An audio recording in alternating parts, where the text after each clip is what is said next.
आदाब नाजरीन, INA today news में आपका खैर मकदम करते हैं।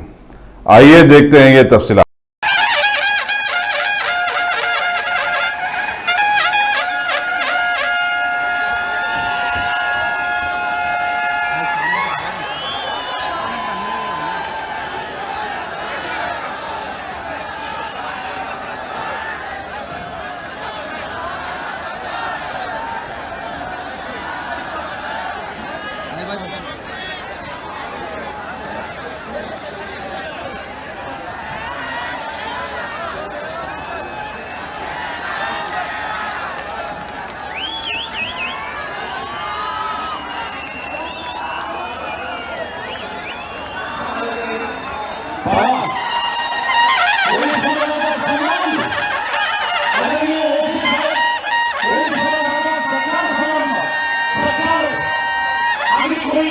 समाजाचा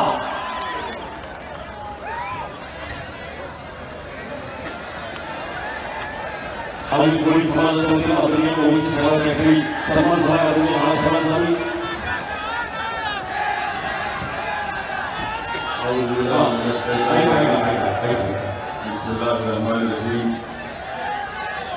अस्सलाम वालेकुम वरहमतुल्लाहि वबरकातुहू।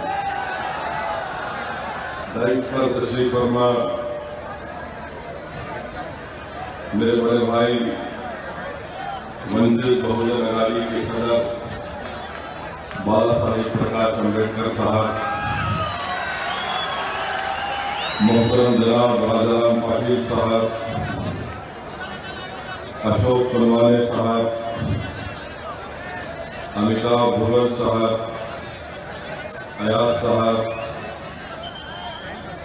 रतन साहब, एडवोकेट मौलिया साहब, वारिस पठान साहब, यहाँ पर MIM के मेरे तमाम कॉर्पोरेटर्स और जिम्मेदारान, बॉसेस, हाजिर इकराम, मैं सबसे पहले हमारे बड़े भाई जनाब बाला साहेब प्रकाश अम्बेडकर साहब का शुक्रिया अदा करता हूँ कि उन्होंने मुझे यहाँ पर आने का मौका दिया और आपके सामने अपनी बात रखने को एक तारीखी मौका मुझे फराहम किया। ये मेरे लिए एक बड़ा तारीखी मौका है कि मैं आज महाराष्ट्र के उन मयूर दलितों के सामने मैं महाराष्ट्र के हमारे दलित भाइयों को कहना चाह रहा हूं, मैं महाराष्ट्र के हमारे गयूर कोली समाज के भाइयों से कहना चाह रहा हूं, जिन्होंने आज मोहब्बत से मेरे सर पर उनकी टोपी डाली। ये टोपी नहीं है, ये मेरे लिए एक एजाज का ताज है और इस ताज की मैं लाज रखूंगा इंशाअल्लाह। आज मैं आप तमाम से कह रहा हूं कि अब रोने से नहीं होगा, अब शिकायत करने से कुछ नहीं होगा। जिन लोगों ने, जिन सियासी पार्टियों ने, जिन समाज के बड़े बड़े लोगों ने, जिन जन्याधारियों ने, जिन चड्डीधारियों ने हमको 70 साल रुलाया, उठो महाराष्ट्र के अम्बेडकर के चाहने वालों, आज एक मुसलमान तुम्हारे से कह रहा है कि मैं तुम्हारे साथ खड़े होकर खड़ा हूं। आज हम मिलकर उन तमाम लोगों को रुलाएंगे जिन्होंने हमारे बच्चों को रुलाया, जिन्होंने हमारी माओ को रुलाया, जिन्होंने हमारे बाप के ख्वाबों को चकनाचूर कर दिया। ये कैसे होगा जब आने वाले पार्लिमानी इलेक्शन में ये तमाम बहुजन वंचित अघाड़ी समाज एक हो जाएंगे। अगर कोई शेड्यूल कास्ट होगा, कोई आदिवासी होगा, कोई कोली होगा, कोई ओबीसी होगा, कोई मुसलमान होगा, तो सुन लो मेरी इस बात को। अगर तुम आज भी ये सोच रहे होगे कि नहीं मोदी मुझसे इंसाफ करेगा, तो नहीं होगा। अगर तुम ये समझ रहे होगे कि फडणवीस पवार ये इंसाफ करेंगे, नहीं होगा मेरे भाई। अगर तुम ये समझ रहे हो कि वो पुरानी पापी कांग्रेस जिसने हमारे नस्लों को बर्बाद कर दिया, अगर वो तुमसे इंसाफ करेगी तो नहीं होगा। याद रखो, 5 साल के बाद आकर ये हमसे सिर्फ हमारा वोट हासिल करते हैं और वोट हासिल करने के बाद फिर हमारी तरफ पलट कर नहीं पूछते, सोचो थोड़ी देर के लिए, महाराष्ट्र की जेलों में सबसे ज्यादा अंडर ट्रायल प्रिजनर्स कौन है? दलित समाज के लोग हैं। महाराष्ट्र की जेल में सबसे ज्यादा अंडर ट्रायल कौन है? आदिवासी हैं। महाराष्ट्र की जेल में सबसे ज्यादा अंडर ट्रायल कौन है? मुसलमान। किसने तुमको जेलों में डाला? क्या हमने डाला? क्या प्रकाश अंबेडकर साहब ने डाला या कोली समाज के लोगों ने डाला? आपने वोट दिया इन जालिमों को, चाहे बीजेपी हो या कांग्रेस हो, एनसीपी हो। तुम्हारे वोट की वजह से ये राज कर रहे थे, राज कर रहे हैं और हमारे बच्चों को जेल में डाल रहे हैं। भीमा कोरेगांव में क्या हुआ? क्या महारों ने पेशवाओं को नहीं हराया? क्या तुमने पेशवाओं को नहीं हराया? बताओ, मेरे सवाल का जवाब दो। क्या आपने पेशवाओं को शिकस्त दी नहीं दी? बताओ। तो फिर क्यों डर रहे हो इन लोगों से? क्या जिन्होंने पेशवाओं को हराया, क्या तुम उनको मायूस कर दोगे? क्या तुम उनके जानशीन नहीं बनोगे? क्या तुम उनकी तरह बहादुर नहीं बनोगे? क्या उनकी तरह तुम अपनी जान और माल की कुर्बानी नहीं दोगे? अरे जीना एक ही बार है, इस दुनिया में आने आए तो कोई इस दुनिया में आकर दो बार नहीं मरता, एक ही बार मरता है। अरे जिंदा अगर जिंदा हो तो बताओ, तुम लड़ने के लिए तैयार हो या नहीं? अगर तुम लड़ने के लिए तैयार हो तो मैं तुमको खून नहीं मांग रहा हूं, मैं तुम्हारे जेब से पैसा नहीं मांग रहा हूं, मैं तुम्हारे से सिर्फ यही कह रहा हूं कि तुम होश में आ जाओ, तुम होश में आ जाओ और तुम निकल कर अपने वोट का इस्तेमाल बाबा साहिब अंबेडकर के लिए करो। कब तक आप इन लोगों की बात में आते रहेंगे? किसी शायर ने अच्छा कहा कि खिलौने देकर मुझे बहलाया गया, तमन्नाओं में उलझाया गया। 70 साल हो गए और कल 26 जनवरी थी। हर जगह तिरंगा लगा दिया गया। हम तमाम ने तिरंगे को फख्र से लहराया, जनगण मना पड़ा और जहां पर तिरंगा लहराया वहां पर मोहम्मद रफी के गाने भी लगा दिए। हर जगह मोहम्मद रफी के गाने अब तुम्हारे हवाले है वतन साथियों। मोहम्मद रफी के गाने सुनकर खुश होते हैं, मगर मुंबई के महलों में मोहम्मद रफी को फ्लैट बेचने तैयार नहीं है तुम।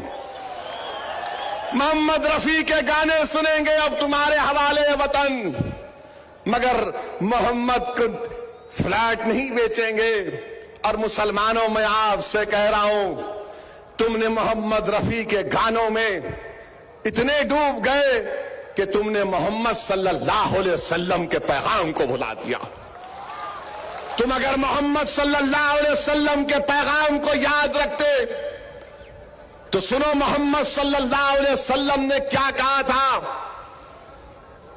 क्या पैगाम दिया था। एक सियाह फाम हजरत बिलाल को कहा कि बिलाल काबे की छत पर खड़े हो जाओ और आजाद हो। क्या पैगाम था दुनिया को कि कोई काला होगा, कोई गोरा होगा, कोई कुछ भी होगा, वो सब बराबर है। अगर मोहम्मद कमली वाले सल्लल्लाहु अलैहि वसल्लम का पैगाम याद है, आओ एक हो जाओ, मजलूमों के साथ दो, जालिमों का साथ मत दो। मजलूमों के साथ हो जाओ, बाप प्रकाश अंबेडकर साहब का साथ दीजिए। मेरे अजीज दोस्तों और बुजुर्गों, हम हमेशा ये समझते हैं कि नहीं वोट डालेंगे तो क्या होगा, नेशनल पार्टी को डालेंगे। आपने डाला नेशनल पार्टी को, क्या मिला? 280 सीट पर बीजेपी कामयाब हुई और 280 सीट जीतने के बाद भी हिंदुस्तान के वजीर आजम रोहित वेमुला एक पीएचडी स्कॉलर की मौत को रोक नहीं सके। 280 सीट हासिल करने के बावजूद भी भीमा कोरेगांव की गड़बड़ के बाद जेलों में डालकर हमारे लोगों को जेल में भर दिया गया। 280 सीट पर बीजेपी कामयाब हुई लोकसभा में आपने वोट डाला नेशनल पार्टी कहकर। क्या किया बताइए आप? ऊना में हमारे दलित भाइयों को मारा गया। उत्तर प्रदेश में एक चंद्रशेखर आजाद नामी रावण नौजवान को एनएसए लगाकर 1 साल जेल में डाल दिया गया। ये कौन सी नेशनल पार्टी को आपने वोट दिया? दूसरी तरफ कौन सी नेशनल पार्टी है? जनियोधारू राहुल गांधी की नेशनल पार्टी। राहुल गांधी अपने आप को जनियोधारू कहते हैं और राहुल गांधी ने मध्य प्रदेश में तकरीर करते हुए कहा कि कांग्रेस हिंदुओं की पार्टी है। अब आप बताइए, मुझ पर इल्जाम लगाते हैं कि मैं कम्युनल हूं, मैं भड़काऊ भाषण देता हूं, मगर जब राहुल गांधी मध्य प्रदेश में इस तरह की बात करते हैं तो मीडिया में कोई कलम नहीं हिलाता, क्योंकि उनको लगता है कि हमारा प्यारा है,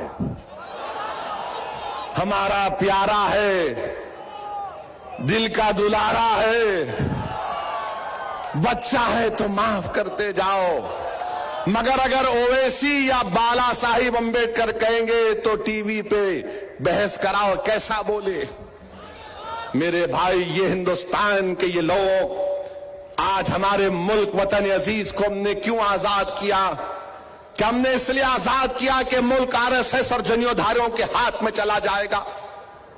आप अपने दिमाग से इस बात को निकालिए कि बीजेपी और कांग्रेस हमारे हर मर्ज की दवा है। हिंदुस्तान में अगर जितनी डिजीज है, बीमारियां हैं, तकालीफ है, इसके जिम्मेदार बीजेपी और कांग्रेस है। आप पूछेंगे इसका एक एग्जाम्पल दो, मैं आपके सामने एक नहीं 100 एग्जाम्पल दे सकता हूं। सिर्फ एक एग्जाम्पल देकर जाऊंगा और मुझे मालूम है कि आज रात 9 बजे से टीवी के चैनल पर मेरी शादी का पैगाम चलेगा कि इसने कल्याण में खड़े होकर इस तरह की बात कही। मुझे बताओ सिर्फ एक ही बात, जितने भारत रत्न का अवार्ड दिया गया कितने दलितों को दिया गया, कितने आदिवासियों को दिया गया, कितने मुसलमानों को दिया गया, कितने अपर कास्ट और ब्राह्मणों को दिया गया? मेरे सवाल का जवाब दे दो। मैं चैलेंज कर रहा हूं तुमको, ये भारत रत्न अवार्ड तुमने कितने दलितों को दिया? बाबा साहिब को दिया, दिल से नहीं दिया, मजबूरी की हालत में दिया। अगर दिल से देते तो पहले दे देते।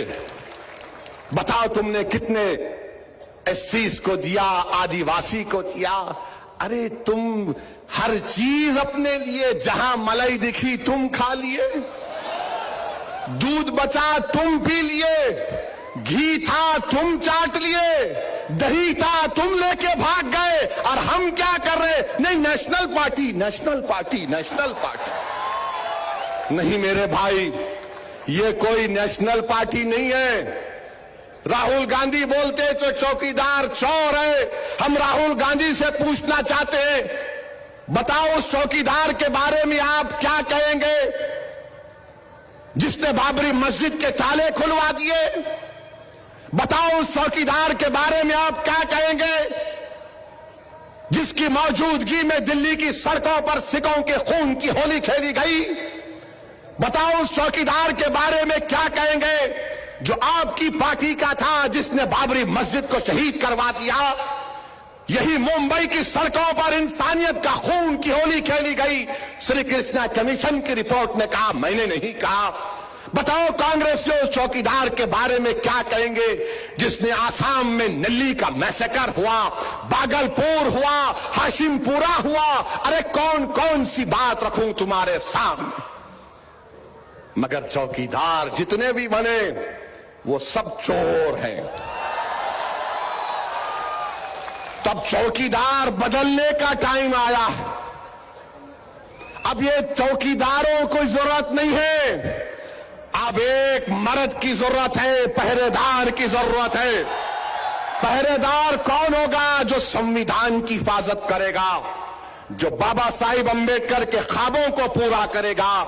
मेरे भाई, आज हमारे बड़े भाई बाला साहिब प्रकाश अंबेडकर साहब एक बहुत बड़ी जिम्मेदारी लिए आपके दरमियान में आए।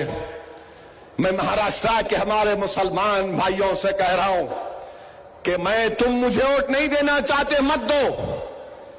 मुझ पर इल्जाम ये लगाते हैं कि ओवैसी जहां पर जाता वोट काटता है।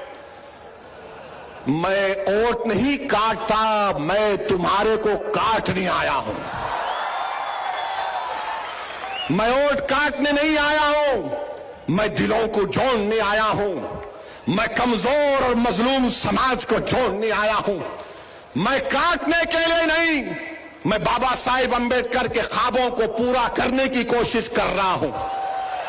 मैं काटने के लिए नहीं आया हूं, मैं जोड़ने के लिए आया हूं। मैं वोट काटने के लिए नहीं आया हूं। सुनो, मैं मरने को आया हूं इस काज के लिए।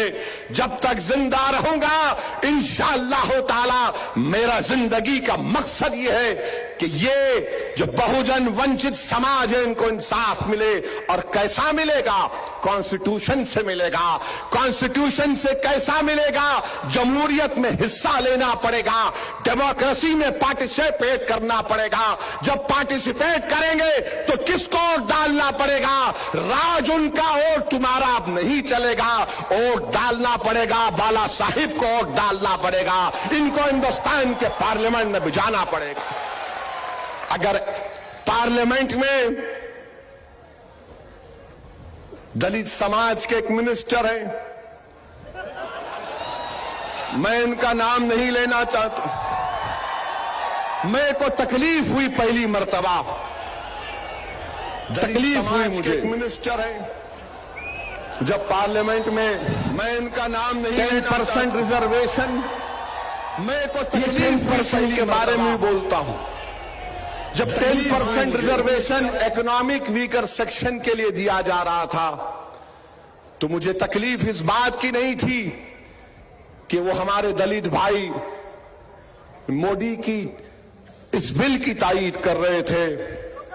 तकलीफ इस बात की थी कि तुम उनकी चमचागिरी कर रहे थे, कि तुम चमचागिरी कर रहे थे। तुम शायद थोड़ी देर के लिए उन महारों की, पेशवाओं पर कामयाबी को याद कर लेते तो तुम चमचागिरी नहीं करते। तुम तारीफ कर रहे थे, तारीफ कर रहे थे, एक एक बात बोल रहे थे। और ये तमाम के तमाम आलाजाद के लोग पार्लियामेंट की टेबल पर ऐसा मार मार कर पैगाम दे रहे थे कि हां, अगर तू दलित है तो तेरा काम यह है कि हमारे दरबार में हमारी तारीफ करना। अगर बाबा साहिब वहां पर होते, बाला साहिब वहां पर होते तो खुदा की कसम प्रकाश अंबेडकर ऐसी बात करते कि तमाम के तमाम उठकर खड़े हो जाते और कहते कि इसकी जबान को बंद करो। तो याद रखो, जो आपसे आकर कहेगा कि इसकी जबान को बंद करो तो जान लो कि वो सच बयान कर रहा है। जो दलित समाज के पास आकर, कोली समाज के पास आकर कहेगा कि ये तुमको नुकसान पहुंचाने आया है तो यकीन कर लो ये तुमसे इंसाफ और तुमको फायदा पहुंचाने के लिए आया। 10% रिजर्वेशन, कहां का reservation? Economic weaker section, 8 lakh जिसकी आमदनी होगी उसको रिजर्वेशन। बाप की जागीर है। इनकम टैक्स 2.5 लाख के बाद शुरू होता, आप 8 लाख तक उसको पुअर करें। इंदिरा सानी का जजमेंट है, सुप्रीम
आगे आगे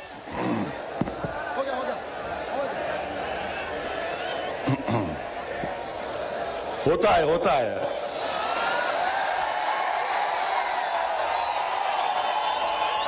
जब पापियों का, जालिमों का जिक्र करेंगे तो ऐसा ही करते हैं। मैं क्या बोला था आपसे अभी, जो बोलेगा इसकी जबान खराब है तो उस पर यकीन करना। आवाज को कम बंद कर रहे, नहीं होगा अभी। होता है क्या बंद करेंगे? ये हम माइक से अपनी बात को नहीं पहुंचाते, हम दिल से अपनी बात को पहुंचाते हैं। मेरे अजीज दोस्तों और बुजुर्गों, मेरी आज से एक गुजारिश है, एक रिक्वेस्ट है। 70 साल में एक मर्तबा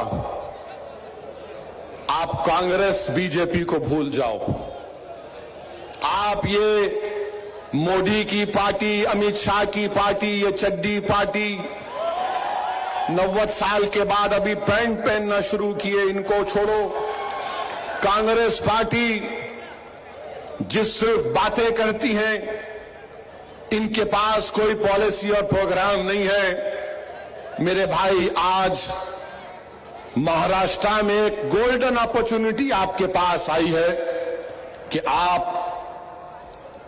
बाला साहिब का साथ दीजिए, आप इनको कामयाब करिए।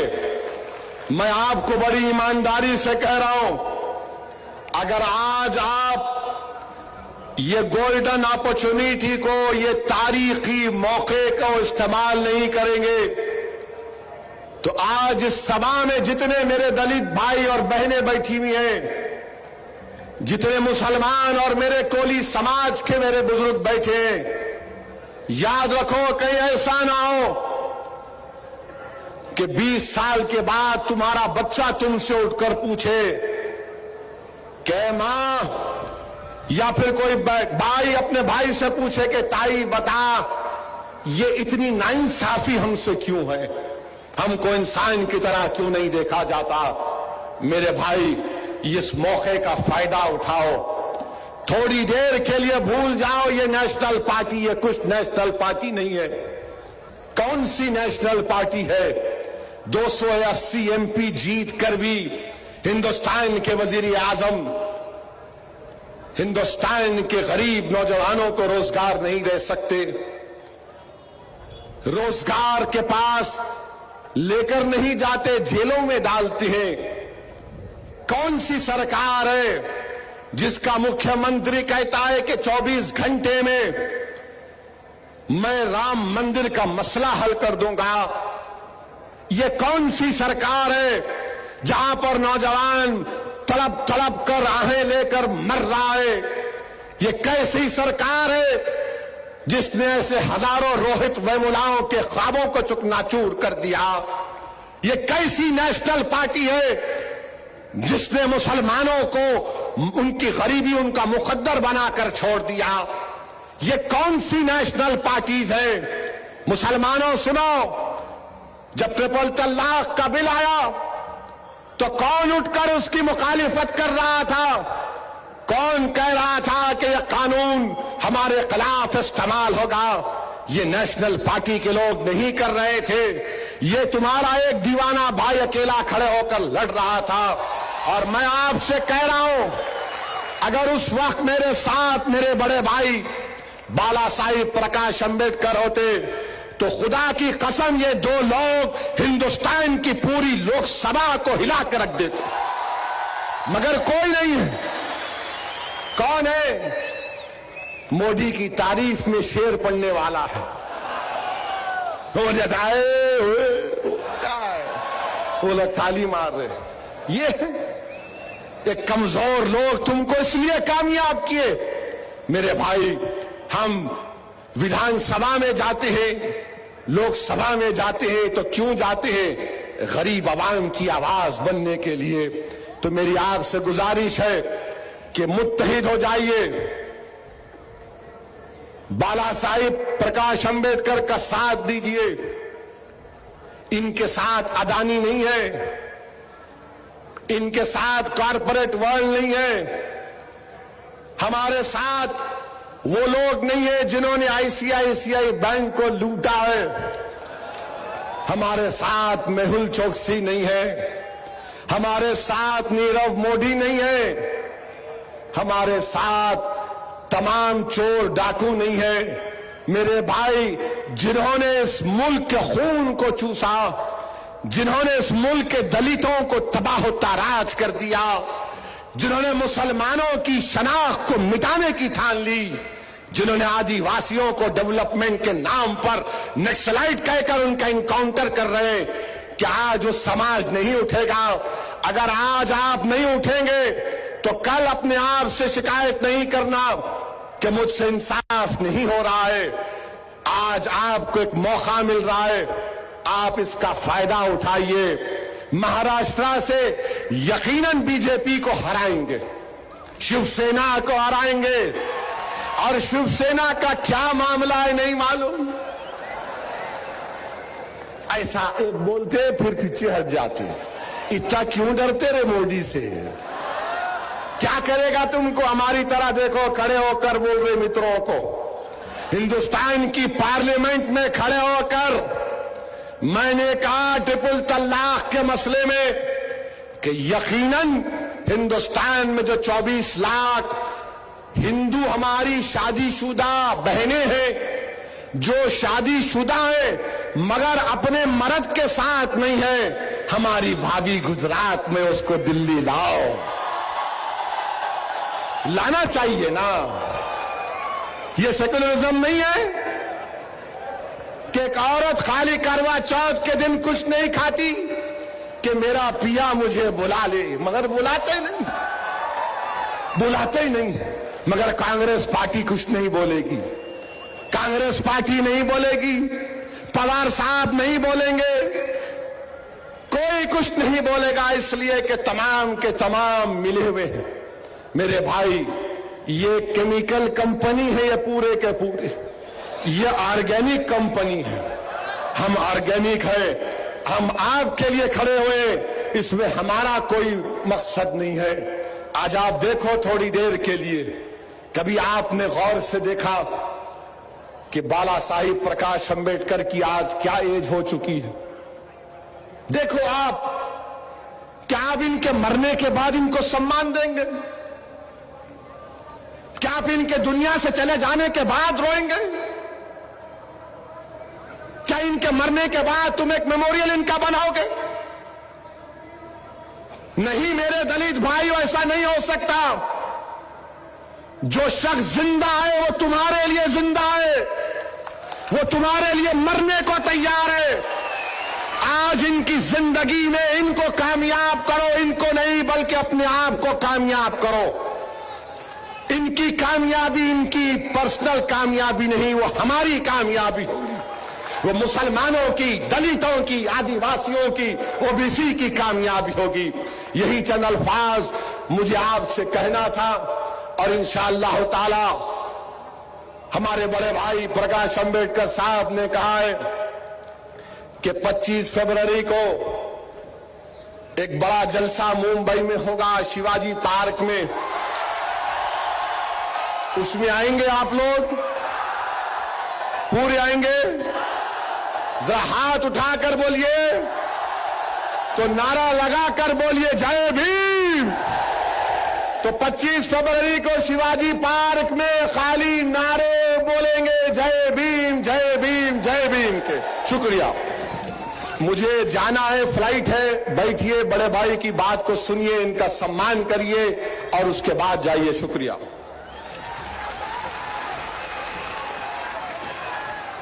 अगर आपने हमारे चैनल को सब्सक्राइब नहीं किया है तो आपको यहाँ सब्सक्राइब बटन दिख रहा है, उसे क्लिक करिए और सब्सक्राइब कीजिए और साथ ही साथ बेल आइकॉन को भी क्लिक करिएगा, जिससे कि आपको ताजा अपडेट मिलते रहें।